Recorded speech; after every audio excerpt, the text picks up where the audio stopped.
ఆడోళ్ళు మందు దాగంగా చూసినాం, మజాక్ జయంగా చూసినాం గాని ఏమ్రో నకరాలు చేస్తున్నావా బిడ్డ నరాలు తీస్తా అని దమ్కిలి ఇంకా చూడలేదు. అయితే ఆ లోటు జనాలకి ఎందుకు ఉండాలి అనుకున్నదేమో అక్క మొగల మీదకే మరలా పడుతున్నది. ఎక్కువ తక్కువ చేస్తే బిడ్డ తోడుకోలు తీస్తా చెమ్డలు ఒలుస్తా అనే రేంజ్ లా దాదాగిరి చేసినట్టే రూబాబు చేసింది. మరి ఆలస్యం ఎందుకు, అక్క అలసల్ని చూసి తరించదాం పాన్రీ.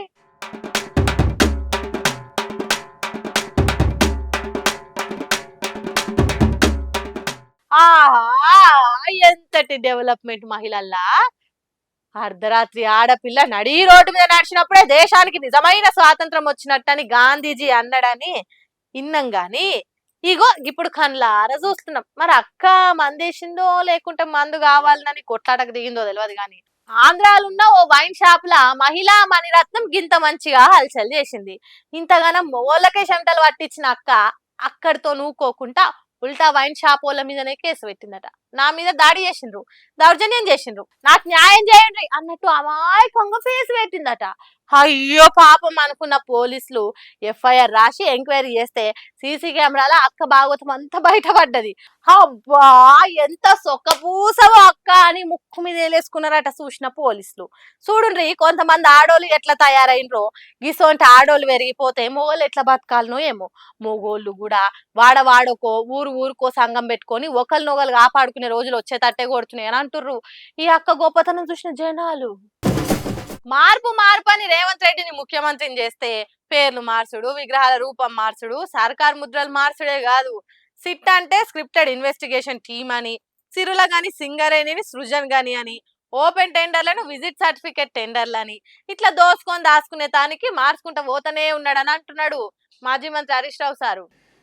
ఈరోజు రాష్ట్రంలో ఏమైపోయిందంటే సిట్ అంటే స్పెషల్ ఇన్వెస్టిగేషన్ టీం కాదు, స్క్రిప్టెడ్ ఇన్వెస్టిగేషన్ టీమ్గా మారింది. స్క్రిప్టెడ్ ఇన్వెస్టిగేషన్ టీమ్గా మారింది. నాడేమో తెలంగాణ సిరుల గని సింగరేణి అయితే నేడేమో సింగరేణి సృజన్ గని. ఇది రేవంత్ మాట, రేవంత్ పాలన ఇది.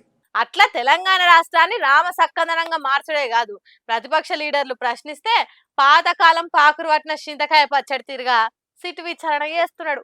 భయపెట్టి బాధ పెట్టి గమ్మునుండేటట్టు చేద్దామనుకున్నాడు గాని ఊడుతూపులకు ఊడల మర్రి కూలది, నక్క శాపనార్థాలకు నరలోకం మునిగదు అన్నట్టు రేవంత్ రెడ్డి పెట్టిన సిట్టు కేసు బీఆర్ఎస్ పార్టీని గాని కేటీఆర్ ను గాని ఇంకెవ్వరిని గాని ఏం చేయదన్నట్టు మాట్లాడిండు హరీష్ రావు సారు. నీ సిట్టు లట్టు పొట్టులకు భయపడే వ్యక్తి కాదు కేటీఆర్ గారు. అట్లా భయపడేది ఉంటే మేము తెలంగాణ ఉద్యమాలే చేసేటోళ్ళం కాదు. ప్రాణాలకు తెగించి పోరాడినటువంటి నాయకత్వం బీఆర్ఎస్ నాయకత్వం. సరే నువ్వు ఎన్ని చేసినా నీ అవినీతిని బయట పెట్టకుండా మేము ఊరుకోము, నీ చిట్టాలు బయట పెడుతూనే ఉంటాము. నువ్వు ఎంత స్పీడ్ బ్రేక్ లేద్దామని చూసినా, అడ్డంగా గోడలు కట్టాలని చూసినా వాటన్నిటిని బద్దలు కొట్టుకొని పోతాం తప్ప అవినీతి మీద వెనకడుగు వేసేదే లేదు, అదిరేదే లేదు, బెదిరేదే లేదు అన్నట్టు చెప్పిండు. సాటు జరిగిన బాగోతాలు బట్టబయలు చేస్తున్నారనే ఇదంతా తప్ప ఇంకోటి కాదట. మీడియాకు కొన్ని లీకులు వరుసగా మీకు కొన్ని లీకులు ఇస్తూ ఉన్నారు. ఎవరు ఇస్తున్నారు? What is the authenticity of the leak? దురదృష్టం ఏంటంటే మీడియాలో కూడా ఆ లీకులను బ్రేకింగ్లు పెట్టి ప్లేట్ బ్రేకింగ్ పెట్టి నిజంగానే జరుగుతున్నట్టుగా మీడియాలో ప్రసారం జరుగుతూ ఉంది. అక్కడ వాస్తవ పరిస్థితులు వేరు, ఇస్తున్న లీకులు వేరు. మొన్న నా విషయంలో కూడా అదే జరిగింది. సరే నేను లోపల ఉన్న కనుక నాకు తెలియదు. రాత్రి ఇంటికి వెళ్ళిన తర్వాత టీవీ చూస్తూ ఉంటే ఉదయం నుంచి నడిచినటువంటి లీకులు అక్కడ లోపల జరిగింది వేరు, మొత్తం లీకులన్నీ కూడా వేరు. వాస్తవానికి భిన్నంగా, వాస్తవానికి విరుద్ధంగా ఇలా లీకులు చేస్తూ ఉన్నారు. అంటే ఒక రకంగా ఇది రాజ్యాంగం మీద దాడి, వ్యక్తిత్వ హననానికి పాల్పడడం. రేపొద్దున బీఆర్ఎస్ ప్రభుత్వం వస్తుంది. ఈ లీకులన్నీ తప్పని తేలితే దానికి ఎవరు బాధ్యత వహించాలి? ఆ లీకులు చేసిన వాళ్ళ పరిస్థితి ఏంది? వాళ్ళు కూడా ఆలోచించుకోవాలి కదా. ఇవాళ మీడియాను తప్పుదో పట్టిస్తూ ఉన్నారు లీకులు ఇచ్చి. నేను మీడియాను కూడా దయచేసి నేను ప్రార్థిస్తూ ఉన్నా, ఈ లీకులకు అథెంటిసిటీ ఏంటి? ఆ లీకులను ఏ రకంగా మీరు యథావిధంగా ప్రసారం చేస్తున్నారు? దయచేసి ఒక్కసారి వాటిని క్రాస్ చెక్ చేసుకోవాలని నేను కోరుతా ఉన్నా. సిట్టు పేరుతోని ఏవేవో లీకులు వాళ్ళు బయట పెడుతున్నారు, మీడియా రాస్తున్నది. వాళ్ళ లీకులకు ఆధారాలు లేవు కానీ ఇగో ఇప్పుడు నేను ఇంకో ముచ్చట చెప్తా, అది రాసుకొని అన్నట్టు సింగరేణి అవినీతి మీద కొత్త ముచ్చట చెప్పిండు. అరే నువ్వు ఎన్ని చేసినా నీ అవినీతిని బయట పెట్టకుండా మేము ఊరుకోము, నీ చిట్టాలు బయట పెడుతూనే ఉంటాము. ఈరోజు మరికొన్ని విషయాలు బయట పెట్టబోతా ఉన్నా.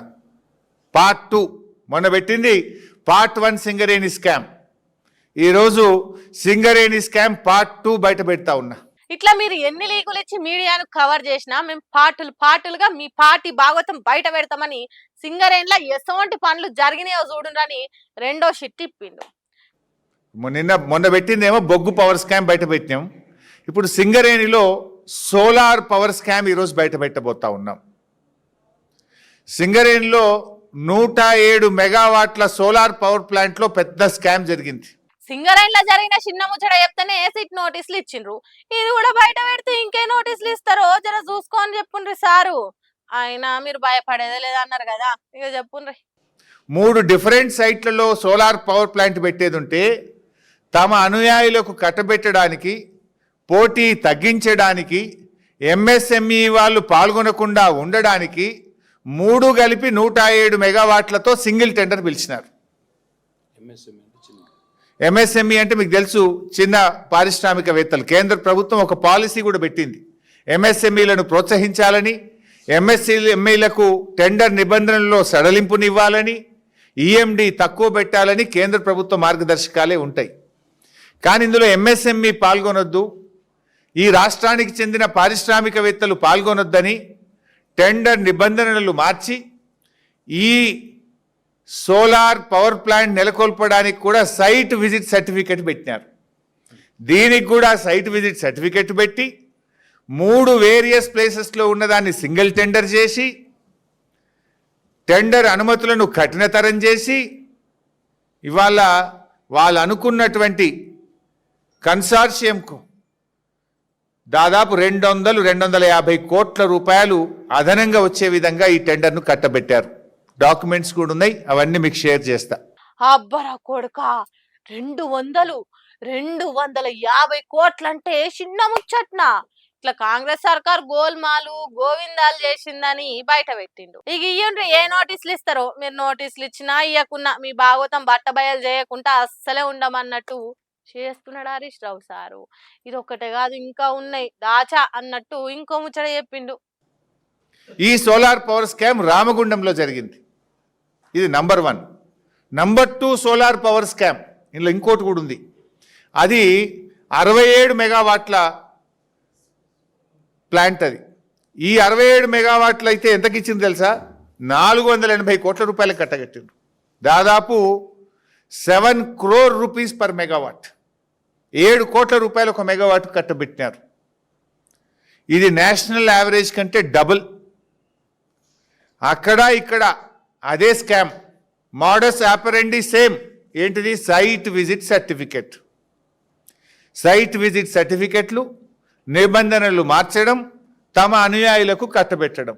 ఆడో 250 కోట్లు, ఈడో 250 కోట్లు, నేరుగా 500 కోట్ల రూపాయలు చేతులు మారినాయి. బ్యాగులు, సంచులు, సూట్ కేసులు చేతులు మారి చేరాల్సిన చోటుకు చేరుకున్నాయి అన్నమాట. ఇట్లాంటి ఇంకా ఉన్నాయట. ఒక్కసారే కాదు, ఒక్కొక్కటి ఒడవని కథ తిరగ బయట పెడతాం కాంగ్రెస్ పార్టీ వాళ్ళ కహానీలు అన్నట్టు చెప్పింది హరీష్ రావు. ఇక నువ్వు ఎన్ని నోటీసులు ఇస్తావో, ఎంత దూరం ఉరుకుతావో, నీకంటే డబుల్ స్పీడ్ తో నురుకుతాం అన్నట్టు చేస్తున్నాడు. ఇట్లా చాలా ముచ్చట్లు చెప్పిండు హరీష్ రావు. మరి అవినీతి జరిగిందని చెప్తున్న ముచ్చట్లను రేవంత్ రెడ్డి ఎట్లా ఎదుర్కొంటాడు? దావోస్ నుంచి ధనాధన్ వస్తాడా? ఏం జరుగుతుంది అనేది ముందు ముందే చూడాలి.